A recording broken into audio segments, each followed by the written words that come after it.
Hi, I'm a college student in Germany, and these are my money managing tips and tricks. Number one, have a budget and try to stick to it. Alright, to find out how high your budget should be and how much you're actually spending per month, you should track your expenses and your income.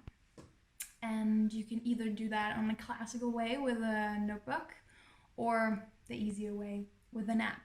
And there are thousands of free apps in the App Store and the Play Store, so you'll find one. Number two, buy your stuff secondhand. It is good for the environment and it is good for your wallet. I'm not only talking about clothing, I'm also talking about, for example, textbooks. If there is the option to buy them used, do it. Do it. You're saving so much money doing that. Number three, don't go shopping hungry.